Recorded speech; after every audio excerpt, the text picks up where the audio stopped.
नमस्कार दोस्तों, स्वागत है आपका अपने चैनल विधि जुडिशियल एकेडमी में। और हम कर रहे हैं judiciary coaching classes on the topic of the limitation act. अब तक हमने कर लिए हैं सेक्शन 9 तक और अब हम करेंगे सेक्शन 10। देखिए, ये जो सेक्शंस हैं, जैसे आपने अब तक का एक्सपीरियंस होगा आपका, उतने आसान भी नहीं है। इनको समझना आसान नहीं है, समझाना आसान नहीं है और याद करना आसान नहीं है। और इसका एक ही हल है। मैंने पूरी कोशिश की कि इन सबको आसान कर दिया जाए आपके लिए, लेकिन इसका एक ही तरीका है और वो है राइटिंग प्रैक्टिस। बार बार लिख करके देखेंगे, आपके लिए आसान हो जाएगा। So let's start the class. So let's start with the section 10 of the Limitation Act, and very important for you. Again, very technical section. Every word, every phrase is important for this section 10 Limitation Act. क्या कहते हैं? See, notwithstanding anything contained in the foregoing provisions of this act. पहली line को समझिए, इसका मतलब क्या है? See this slide please. Notwithstanding anything contained in the foregoing provisions of this act. Foregoing provisions कौन से आ गए यहाँ पर? 3 to 9. इससे पहले वाले प्रोविजंस में कुछ भी होते हुए, notwithstanding anything contained there, उनमें कुछ भी हो, it means what? Section 10 will prevail over section other sections now. Section 9 will go, section 8, 7, 6, nothing. When section 10 comes, 3 to 9 goes. बोलो, समझ में नहीं बात? तो this is the first phrase. Notwithstanding anything contained in the foregoing provisions of this act, no suit against a person in whom property has become vested in trust for any specific purpose. तो ये जो line है, vested in trust for any specific purpose, this line is very important for you. Vested in trust for any specific purpose, this line is very important for you and you should highlight it. Now please see this line, this thing.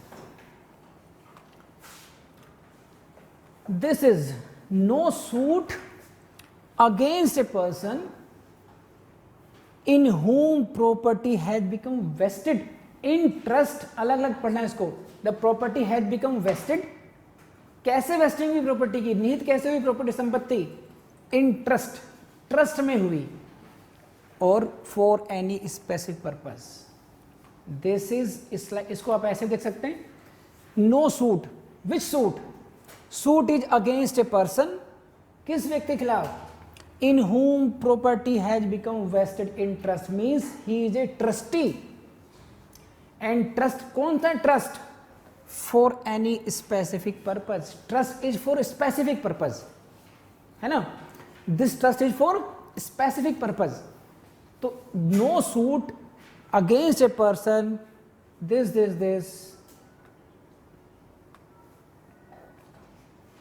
shall be barred by any length of time. Shall be barred by any length of time. Highlight कीजिए. कुल मिलाकर के बात यह है कि अगर suit हो किसके विरुद्ध? ट्रस्टी के विरुद्ध. कैसा trustee?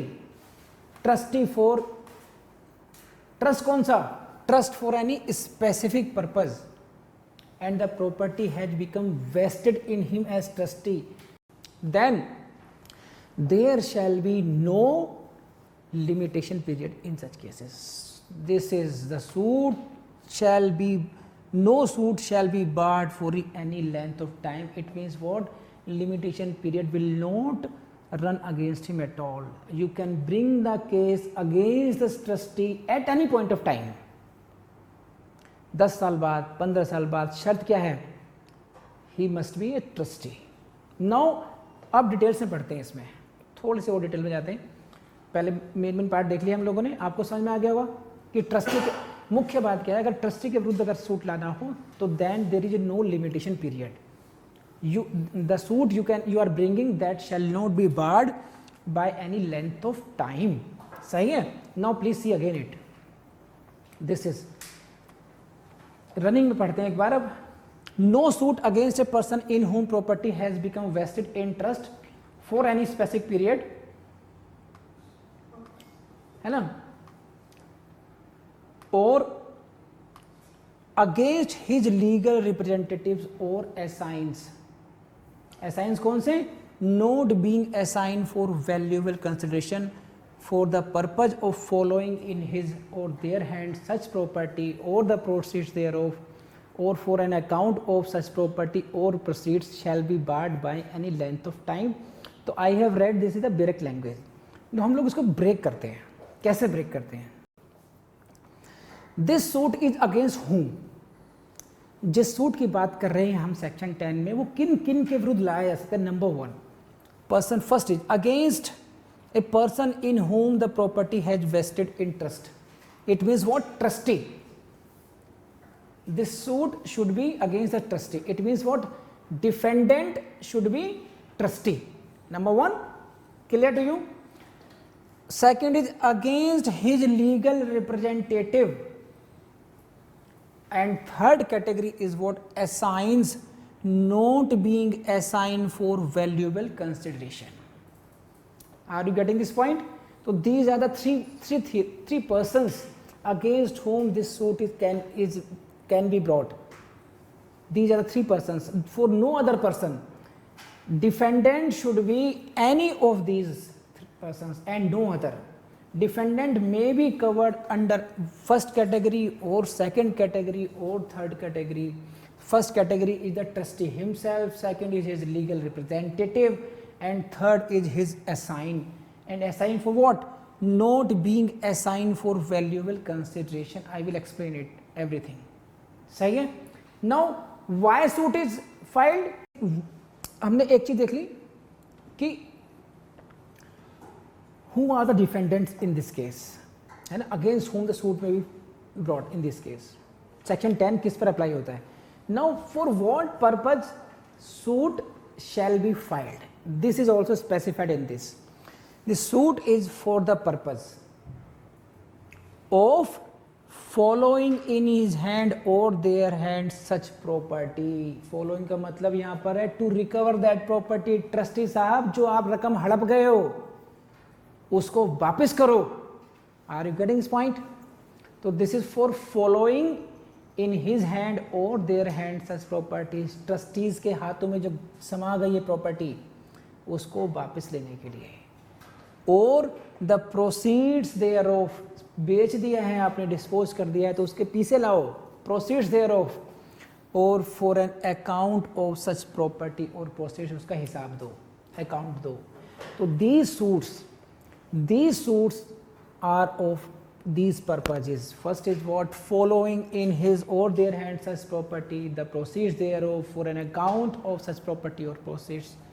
I hope you got it. Please raise hand अगर समझ में आ गया हो तो. And against whom? This is trustee, legal representative, or assign, not for value consideration. समझ में आई बात? Next. So this is when the suit, अब ऐसे समझिए इसको, देखिए आप लोग, when the suit is against these 3 persons, है ना, when the suit is against for these persons and for these purposes, then according to section 10 such suit shall not be barred by any length of time. I hope it is very clear to you now. section 10, अब ऐसा लगेगा नहीं आपके पहली बार पढ़ रहे हैं इसे, आप पहली बार में समझ में आएगा आपका. सही है साहब? अब बढ़ते हैं आगे. अब आ जाइए इसके एक्सप्लेनेशन पर. सेक्शन 10 का एक्सप्लेनेशन क्या है? For the purposes of this section, any property comprise in a Hindu, Muslim और बुद्धिस्ट रिलीजियस और charitable endowment shall be deemed to be property vested in trust for a specific purpose, and the manager of the property shall be deemed to be the trustee thereof. अभी तक जो हम लोगों ने पढ़ा explanation से पहले, उसको अगर मैं हिंदी में 1 लाइन में समझाऊं तो इतनी सी बात है कि अगर किसी व्यक्ति के पास कोई प्रॉपर्टी एज ए ट्रस्टी आ गई है, and trust is for specific purpose, तो वो व्यक्ति लिमिटेशन पीरियड का नाम लेकर बच नहीं सकता.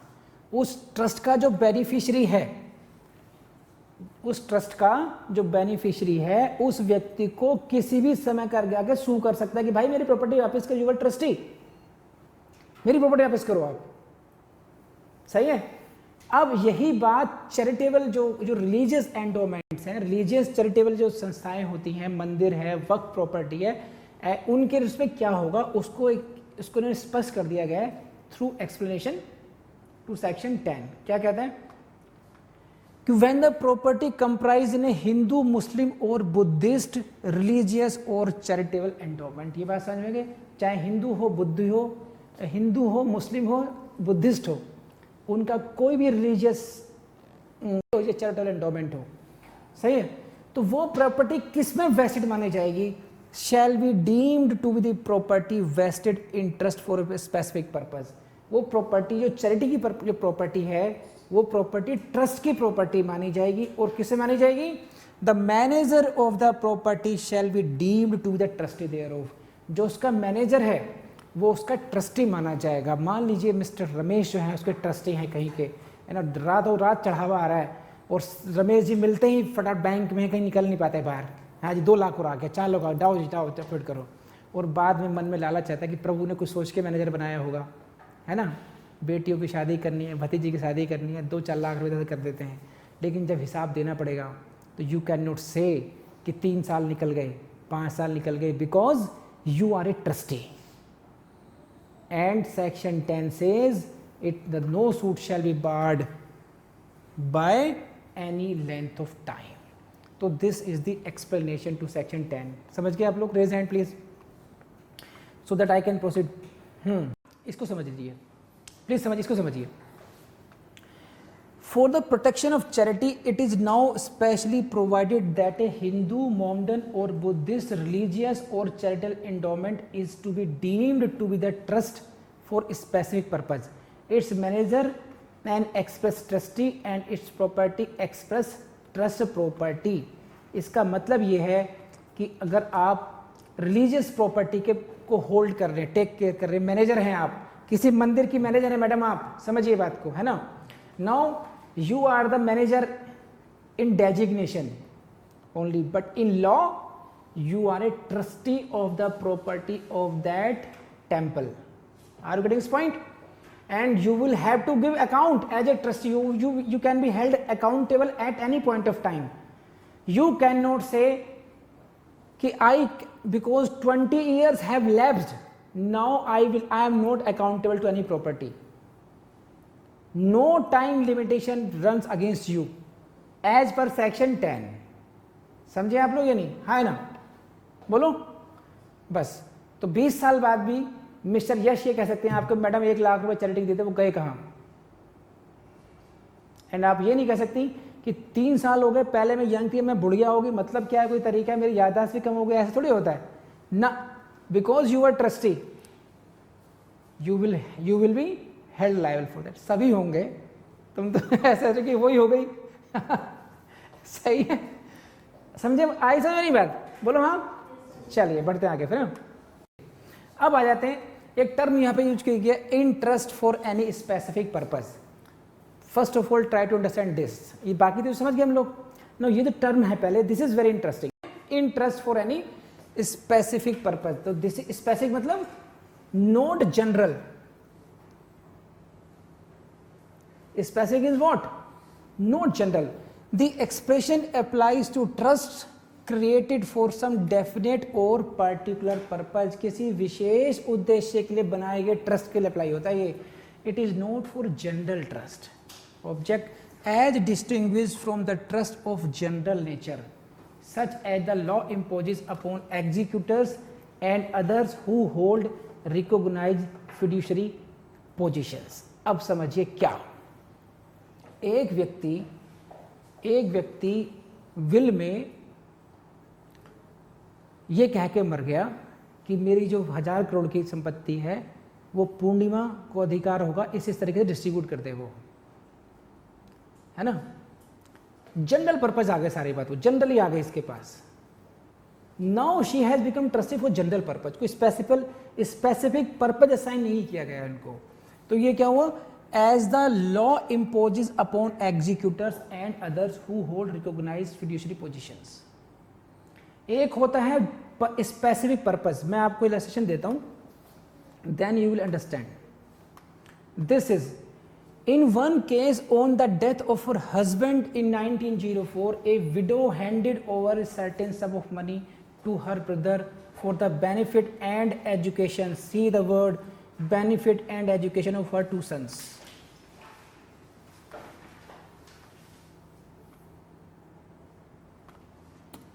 This is, on the death of her husband, पति की मृत्यु होने पर विधवा ने कुछ पैसे अपने भाई को दे दिए कि भैया मेरे अपने भांजों का क्या ख्याल रखना, अगर ख्याल रखे तो होगा जनरल पर्पस, लेकिन क्या क्या for benefit and education of her, to specific purpose हो गया यहाँ पर, ये भी है, this trust is now for specific purpose. And the brother applied part of the trust monies for that purpose, but put the balance amounting rupees 1600 to for his own use. कुछ पैसा खर्च किया और कुछ पैसा उसमें 1600 रुपये उसने अपने लिए इस्तेमाल कर लिए. किसने? मामा जी ने. तो मामा जी से बच के रहने की जरूरत है.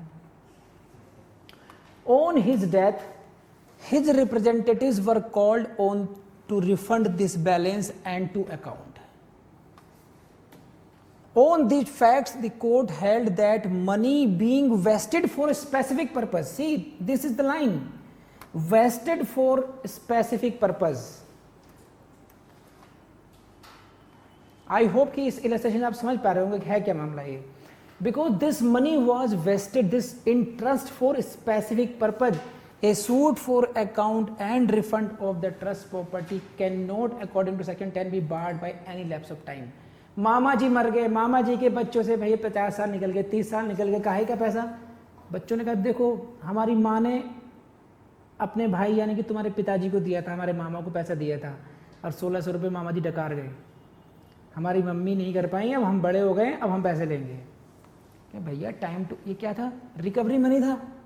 3 साल का पीरियड खत्म हो गया, मामा जी को मरे 10 साल हो गए, 30 साल हो गए, अब कैसे आ जाओगे हमारे पैसे लेने के? टाइम बार्ड ना, सेक्शन 10 हमने पढ़ रखा है. This was the money was vested in you मामा जी फॉर द स्पेसिफिक पर्पज. तो this is the term specific purpose. समझ में बात आपको नहीं आई? This is for specific purpose. Specific purpose is the purpose that is इधर actually and specifically defined in terms of deed by which the trust is created.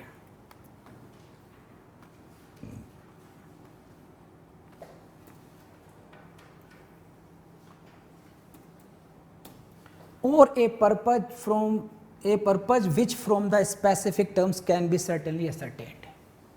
जिस deed से वो ट्रस्ट क्रिएट किया गया उसमें जो स्पेसिफिक पर्पस दिया गया है that is the specific purpose. The specific purpose is a purpose that is either actually and specifically defined in the deed by which the trust is created. या उससे फिर interpretation यही निकलती है, या a purpose which from the specific terms can be certainly ascertained. उन terms से या तो ये कहना कि इनकी पढ़ाई लिखाई में खर्च कर देना, या मैं चाहता हूँ कि ये पैसा आप इस तरीके से खर्च करो कि ये कल जा कर के पढ़े लिखे लोग कहलाएं, अच्छी अच्छी डिग्री लें, अच्छी अच्छी नौकरी पे लगें. इसका मतलब क्या है? वही बात है, एजुकेशन पे खर्च करना है आपने. तो this is specific purpose. Now इसमें जो बात है, जो ट्रस्ट की बात की गई इन्होंने ना, ट्रस्ट की बात की गई, trust for any specific purpose. तो ये ट्रस्ट भी बहुत इंपॉर्टेंट टर्म है इसमें. Although section 10 does not say that the suits to which it refers must be instituted by any particular person. यहां पे क्या है? No suit. लैंग्वेज देखिए क्या है, no suit against this. इसके सेक्शन 10 की लैंग्वेज में ये नहीं है who will be the plaintiff. Suit में ये लिखा है who are the defendants, trustee, their legal representative, their assign, but who are the plaintiff it is not mentioned. समझ रहे हैं बात? उसका जवाब आपको मैं दे रहा हूं. ये Although section 10 does not say that the suits to which it refers must be issued by any particular person, but it has been held that the section applies only where trustee is sued by substitute trust means beneficiary. इस term को बोलते हैं, इसका meaning है beneficiary. Substitute trust का मतलब है कि it means the suit should be brought by the beneficiary itself and none other than. If other persons claim the trust property contrary to the provisions of trust deed, section 10 does not apply and against them limitation runs in favor of the trustee. ये बात समझ में नहीं आई तो please raise hand. मैं समझाता हूं आपको, नहीं आई तो. If other persons claim the trust property, if other persons claim the trust property contrary to the provisions of the trust deed, trust deed के कॉन्ट्रेरी अदर पर्सन अगर करते हैं, जैसे एक व्यक्ति ने विल बनाई अपनी, उसमें उन्हें कहा कि ये madam X shall be the trustee and she shall hold this property of 100 crore for the specifically education and blah blah blah of only of one of my son. एक बेटे का जो कि माइनर है अभी वो. अब बाकी 3 बेटों का कुछ भी जिक्र नहीं है वसीयत में. अब बेनिफिशियरी कौन हुआ? वो व्यक्ति हुआ जो उसमें ट्रस्ट में नाम है इसका. लेकिन अगर वो चाहे other persons claim the trust property की 100 करोड़ में हमारा भी हिस्सा है, contrary to the provisions of trust deed, then limitation period will apply upon them. It is not as if they can bring the suit at any point of time. The section 10 does not apply against them limitation period runs in favor of the trustee. If they want to bring the suit, they should bring the suit well within the limitation period. Beneficiary को benefit मिला हुआ. ये जो time limitation period का जो waive off है, that is only for the beneficiary, not for the other persons who claim the trust property contrary to the provisions of the trust deed. बोलो हाँ या ना? समझ में आई बात आपको?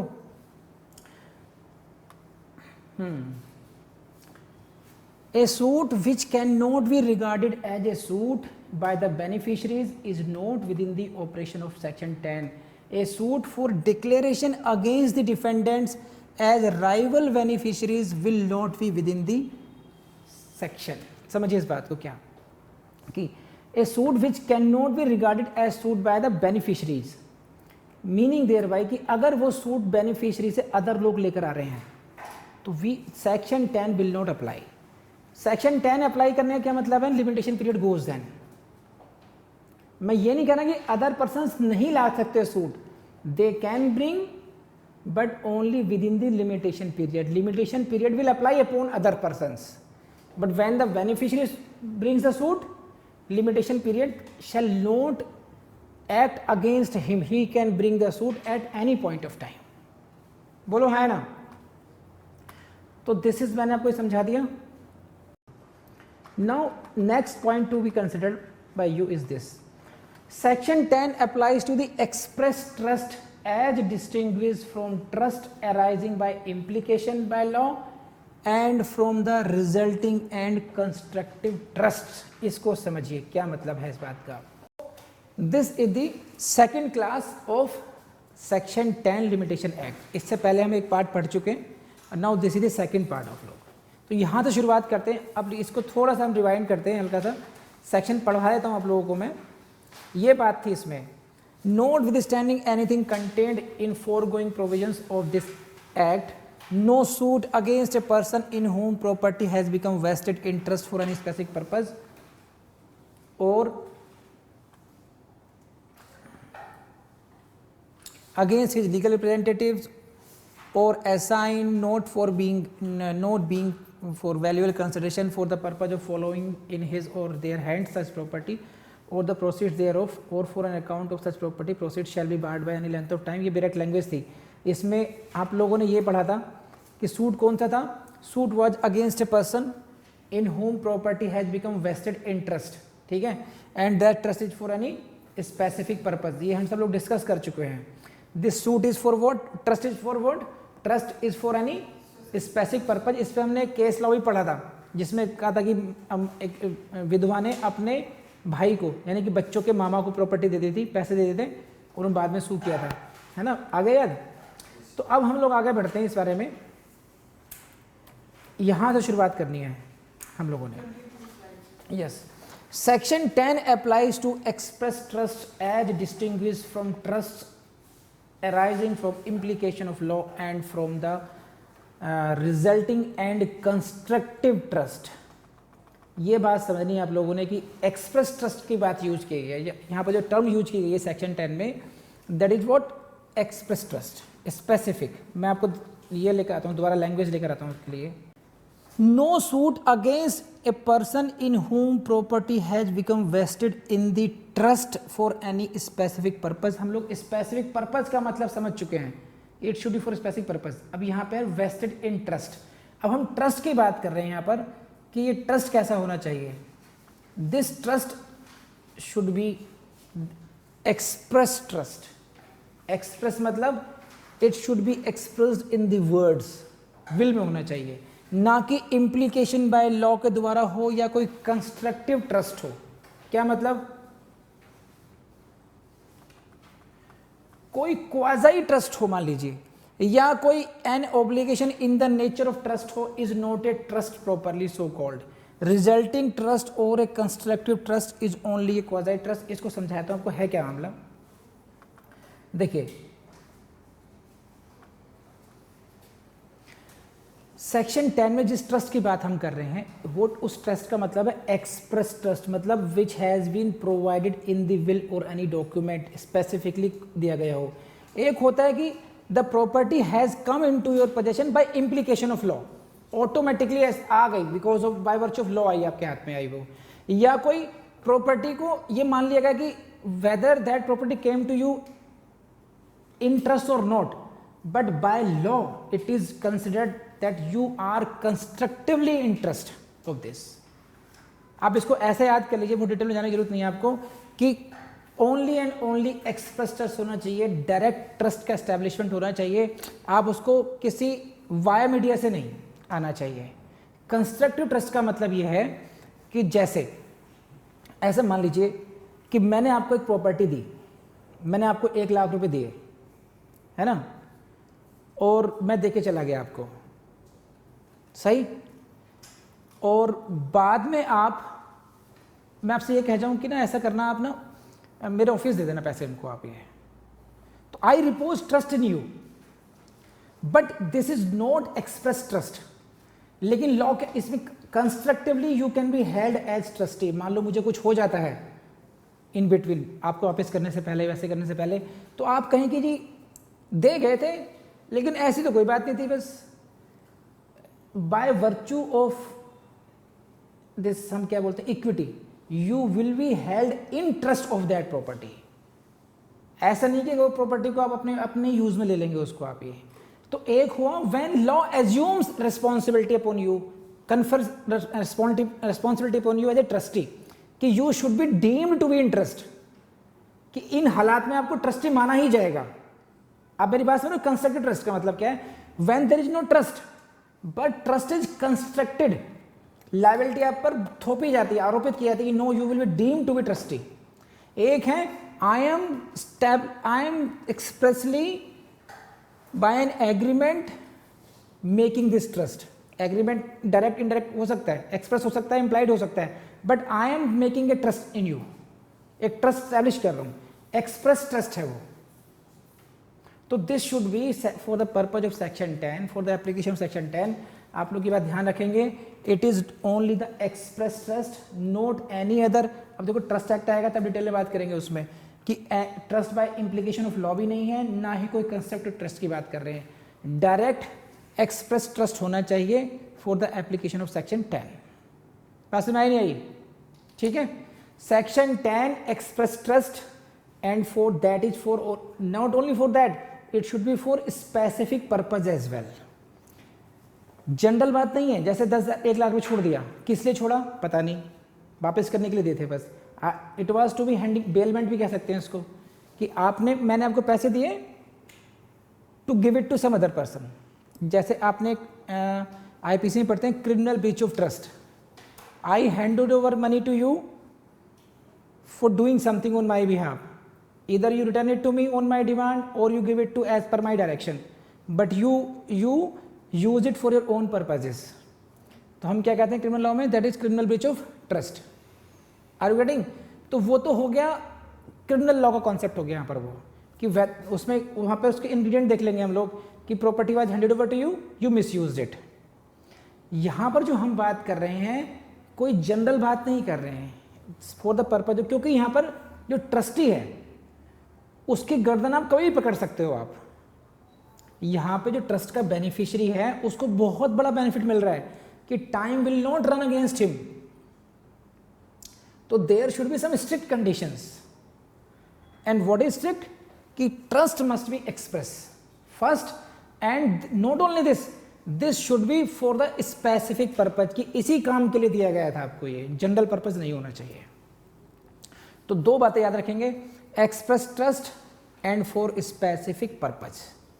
ज़्यादा अगर दिमाग नहीं लगाना है तो केवल दो बातें लिख लीजिए, याद कर लीजिए, it should be express trust and for specific purpose only, this is. अब आपको एक कॉन्सेप्ट समझना पड़ेगा, वो है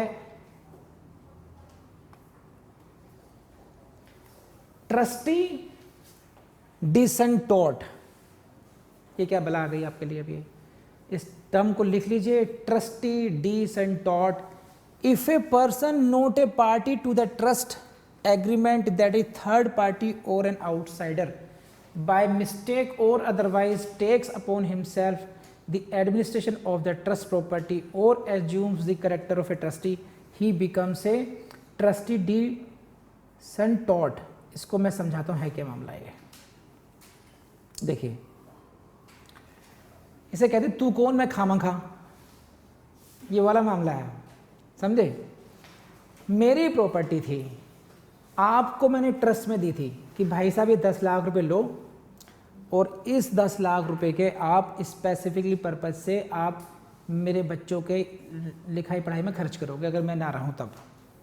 समझ में आ गई बात? अब आपके साले साहब आपके साथ में आ गए कि जी जी मैं बताऊंगा आपको कैसे कैसे करना है, और साथ में उस प्रॉपर्टी के वो भी लग गए उसके डिस्पोजल में, उसको यूज करने में। If a person not a party to the trust, आपके साले साहब उस ट्रस्ट का पार्ट नहीं थे, that was an agreement between me and you. Third party है ये, वो आउटसाइडर थे, या वो बाय मिस्टेक और otherwise takes upon himself the administration of the trust property. कहेंगे जी अपने काम धंधे देखो, मैं संभालता रहूंगा इस काम को, तो ऑथराइज नहीं थे, but he took himself the responsibility of the administration of the trust, assumes the character of trustee. He himself unauthorizedly, without any agreement, he being, despite that he is outsider, he assumes the character of the trustee. Then in law, जो technical term है उसको हम लोग क्या बोलते हैं, trustee डिसेंटोट। समझे बात अपनी? इसको हम ये भी कह सकते हैं कि such a person becomes trustee constructively. He was not the trustee, but he becomes trustee constructively. अच्छा, कितने लोग ऐसे हैं जो constructively का मीनिंग समझते हैं? Please raise hand. नहीं समझते? कंस्ट्रक्टिवली का मीनिंग समझने वाले लोग रेज हैंड, नहीं तो मैं समझाता हूँ अभी यहाँ पर। देखिए, आप समझते हैं? चलिए मैं समझाता हूँ, काफ़ी लोग नहीं समझते हैं, मैं समझा देता हूँ। आपने सेक्शन 34 का नाम सुना है?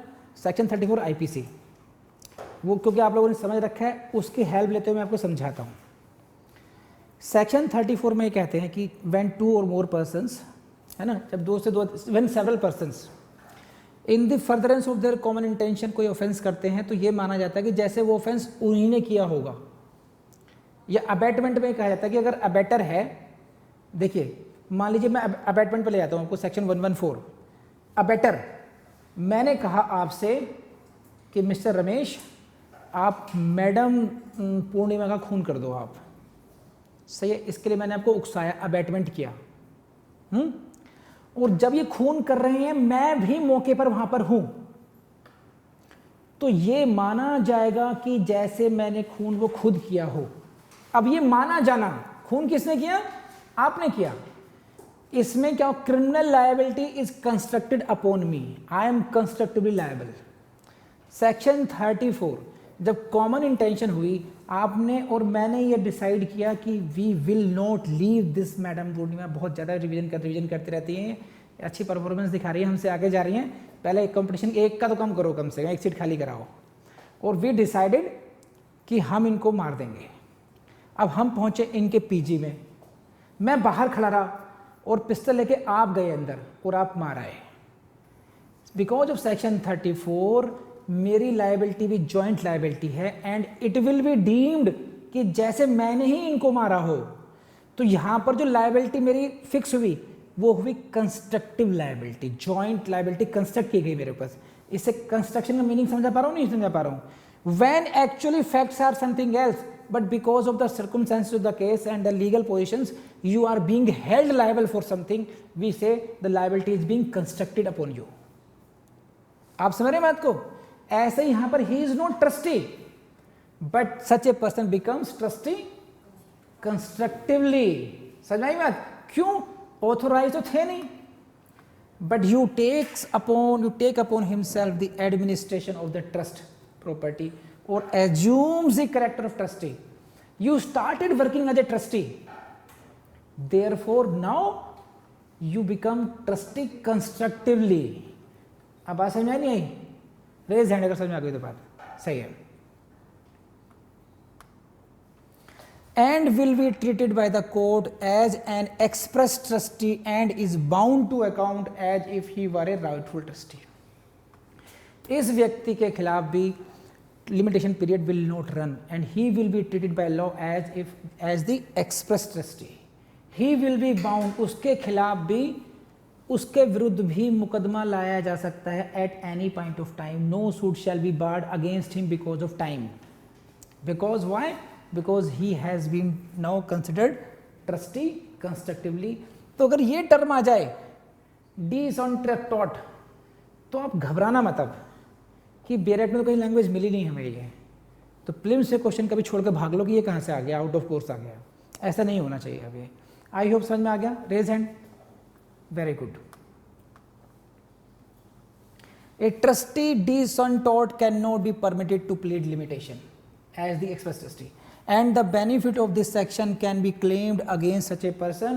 he cannot discharge himself from that trust by appealing to the lapse of time। he cannot say अब तो 20 साल हो गए, you cannot bring suit me। no because you will be held liable as constructive trustee। your liability is same as of express trustee and rule is same, no suit shall be barred। this is no suit shall be barred against such person। है कि नहीं है? कर लेंगे अब?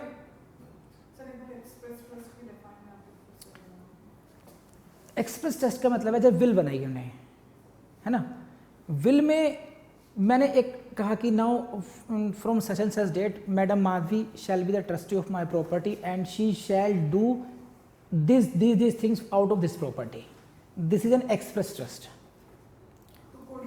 ये codified हुआ, ये तो राइटिंग में हो गया। मैंने कहा भाई मैंने अपने भाई बहनों को बुला लिया सबको कि देखो फ्रॉम टुडे ऑनवर्ड्स आपके सामने कह रहा हूँ कि madam Madhavi will be trustee of my property. यहाँ पर भी मैंने एक्सप्रेस कर दिया फॉर दिस पर्पस। जरूर नहीं राइटिंग में ही हो, रिटन नहीं है। Even if I there I have, हम लोगों ने अभी पीछे एक्सप्रेस ट्रस्टी का मीनिंग समझना है इन्होंने। एक्सप्रेस ट्रस्ट का इस केस को मैं पहले पढ़ा चुका हूँ, इसको दोबारा समझ लीजिए। In one case on the death of her husband in 1904 a widow handed over certain sum of money to her brother for benefit and education of her 2 sons। Here this is not the requirement कि it should always in writing. That becomes a matter of proof only कि भाई उसको prove कर पाओगे नहीं, 1-to-1 बात हो रही तो how can it be prove, that's a different thing. But this is not the requirement that for creating express trust it must be in writing as well। यहाँ पर express trust का मतलब समझिए, the widow handed over a certain sum of money to her brother for the benefit and education of her 2 sons। Now here specific purpose है, a benefit and education of my children। एक बात, I am saying expressly to you, आपको क्या करना है इसमें, समझे आप बात, ये बस ये है। Yes, only benefit this suit, पहले शुरू में आ चुका, इनका सेकंड क्वेश्चन यहाँ से आएगा, देखिए section 10, although section 10 does not say that suits to which it refers must be instituted by any particular person, it has been held that section applies only where trustee is sued by substitute trust, that is beneficiary. now इनका कहना question ये कि beneficiary तो कर सकता है suit, क्या beneficiary के लीगल ईयर्स भी कर सकते हैं? ऑफ कोर्स, वो तो उसको शू में आएंगे ही आएंगे। इसी केस में जो मैंने आपको बताया यहाँ पर, who was the beneficiary, beneficiary के जो लीगल हेयर्स हैं वो भी सू कर सकते हैं, इसमें कहीं कोई दिक्कत नहीं है। It is not only beneficiary, beneficiary includes plaintiff की जो डेफिनेशन है, प्लेंटिफ की डेफिनेशन में कौन कौन आता है आपने देख ही लिया, plaintiff includes this this this this, ठीक है। सो ऑल डाउट्स क्लियर है यहाँ से, एक्सप्रेस ट्रस्ट समझ गए आप लोग, बेनिफिशियरी वाली प्रॉब्लम समझ गए आप लोग, स्पेसिफिक पर्पज समझ गए आप लोग, है ना, कंस्ट्रक्टिव ट्रस्टी का मतलब समझ गए आप लोग, कितना समझोगे?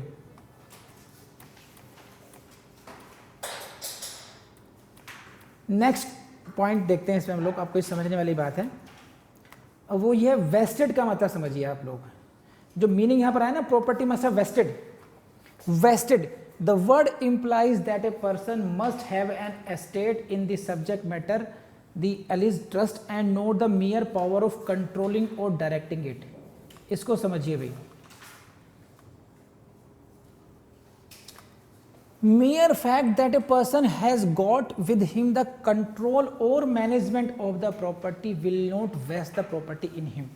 वेस्टिंग ऑफ प्रॉपर्टी का मतलब होता है संपत्ति का आप में निहित हो जाना, इसका मतलब होता है वेस्ट इंप्लाइज प्रॉपर्टी और ownership in the subject matter, उसकी जो ओनर स्वामित्व है वो मेरे पास आ गया।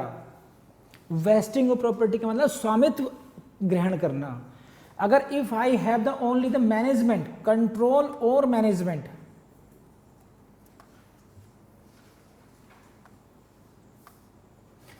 if I have the control or and management, it is not that I have become trustee of this. For the application of section 10, it is the requirement that property has vested. See, against a person in whom property has become vested. section 10 की line देखिए, no suit against a person, कौन सा person? Against whom the property has become vested, जिसमें property निहित हो गई है। तो वेस्टेड का मतलब यहां पर आप कंट्रोल से ना लगाएं, यहां पर you should understand the meaning of being vested का मतलब this is something ownership, okay. Vesting implies property or ownership in the subject matter. It is not the mere fact that a person has got with him the control or management of the property will not vest the property in him. जैसे for example, The directors of a company are not trustees.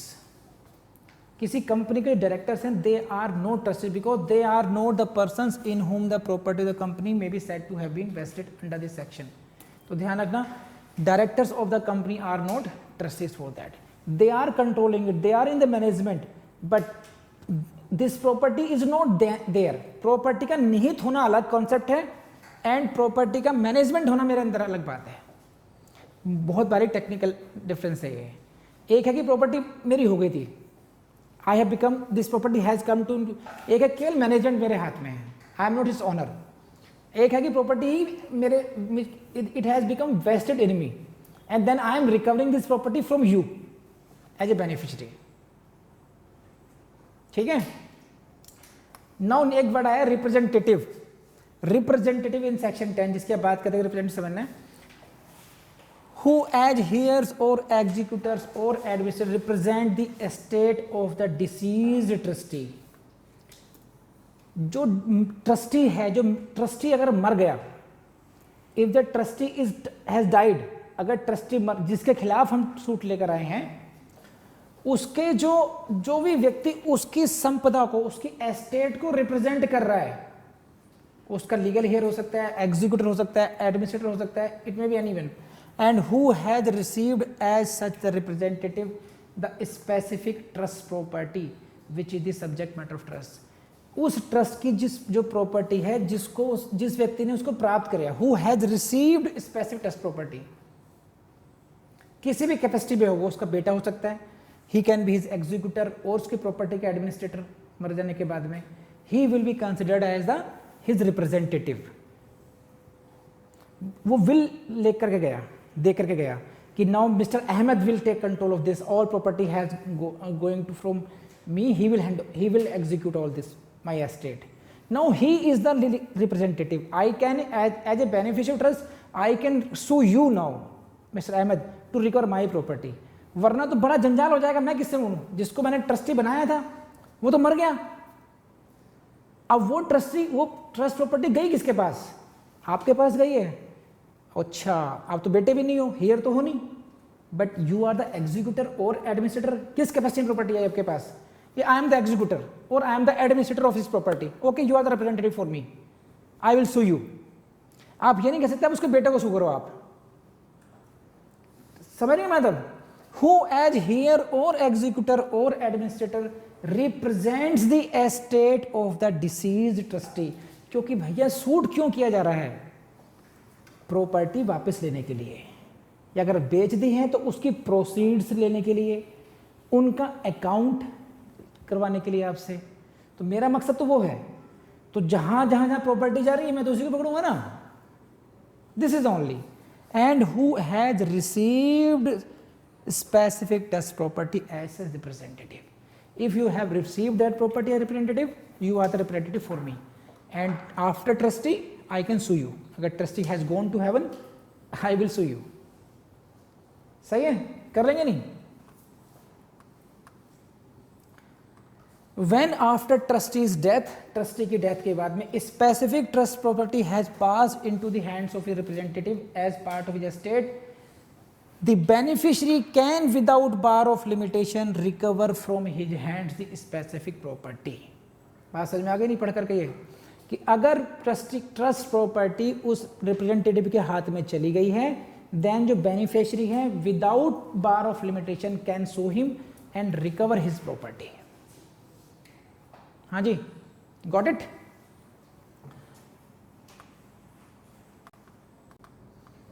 Assign को आप ये कह सकते हैं, transferee कह सकते हैं. Assign are the persons to whom property और एन इंटरेस्ट इज ट्रांसफर्ड और may be transferred by conveyance, will, descent and distribution और स्टैच्यूट. किसी भी तरीके से प्रॉपर्टी अगर ट्रांसफर हुई है, ये एक ड्राफ्टिंग की टर्म है एक्चुअली. जब हम कन्वेंस वगैरह, जब ये जो ड्राफ्टर होते हैं वो डील जब लिखते हैं इसको, तो उसमें टर्म को यूज़ करते हैं असाइन में.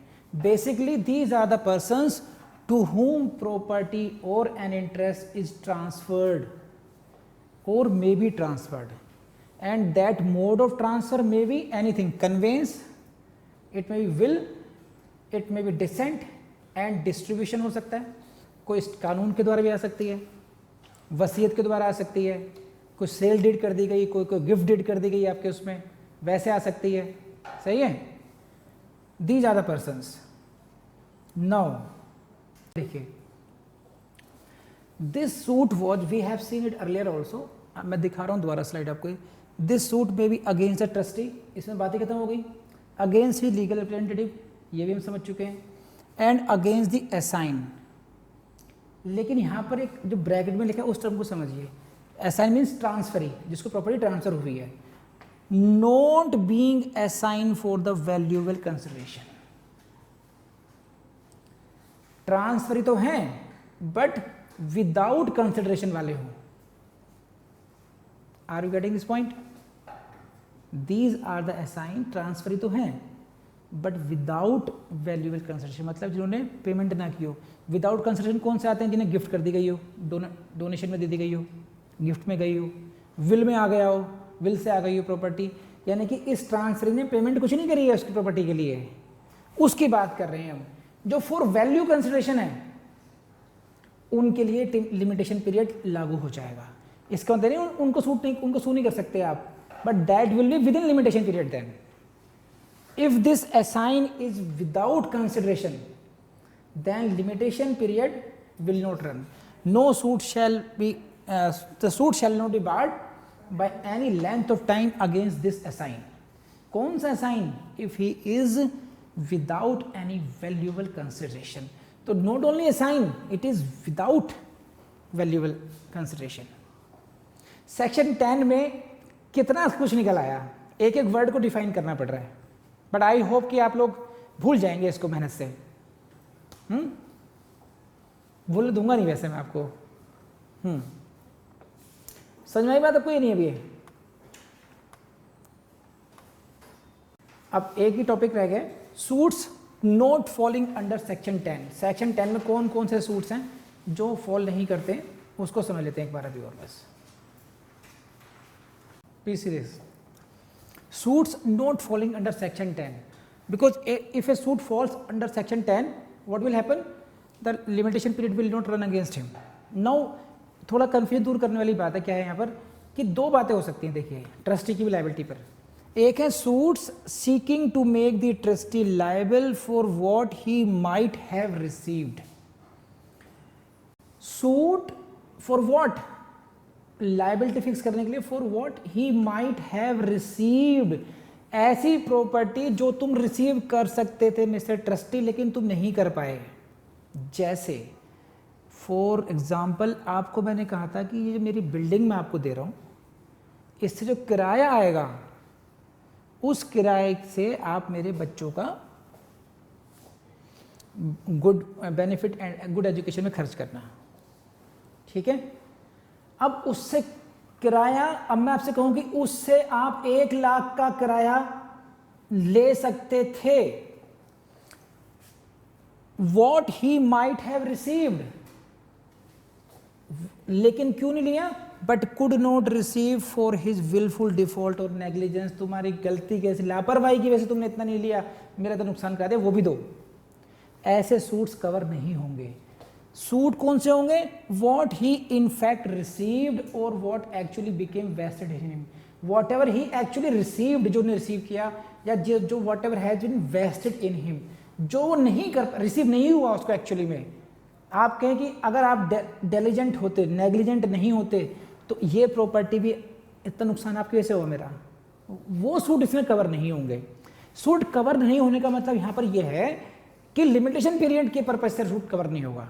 मैं बार बार कह रहा हूँ, यहाँ पर ये सिर्फ लिमिटेशन के पॉइंट दिख रहे हैं। हम ये नहीं कह रहे कि उस नेग्लिजेंस की वजह से सू नहीं किया जा सकता उसको, he can be sued but within limitation. Suit for the purpose of section 10 का मतलब है कि whether it will be time barred और नॉट, तो such kind of suit will not be considered suit for the purpose of section 10। जिनको समझ में आ गई please raise hand. Very good. Suit for the enforcement of plaintiff's personal right to manage trust property is not a suit to recover property. इसको याद कर लीजिए, ऐसे ही ज़्यादा समझाऊंगा नहीं इसको मैं। Suit for the enforcement of plaintiff's personal, व्यक्तिगत राइट का उसका कोई हो कि प्रॉपर्टी के उसमें। और दूसरा क्या है, अगर ट्रस्ट इनवैलिड हो तो, where there is an invalid trust, trust itself is invalid, section 10 will not be applicable. So भाई section 10 को मैंने बहुत डिटेल में करा दिया है, नोट्स मैंने आपको दे दिए हैं, इन नोट्स को पढ़ लीजिए एक बार बस, उसके बाद में रिवीजन 10 बार कीजिए, आपका उद्धार हो जाएगा। Thank you. सो दोस्तों, क्लास आपको पसंद आई होगी, मुझे ऐसी पूरी उम्मीद है। अब देखिए, मैं आपसे एक बात जरूर कहूँगा कि इंसान को सेल्फ डाउट से बचना चाहिए। सेल्फ डाउट क्या होता है कि हम हमेशा एक डर में रहते हैं कि जुडिशरी पता नहीं कितना मुश्किल है, ये हमसे होगा या नहीं होगा, फिर हम सेकंड थर्ड ऑप्शंस को की तरफ हमारा माइंड डाइवर्ट होता है, और आपका होता ही होगा। तो मेरी पूरी उम्मीद है कि आप ऐसा होता हो तो आप उससे बचें।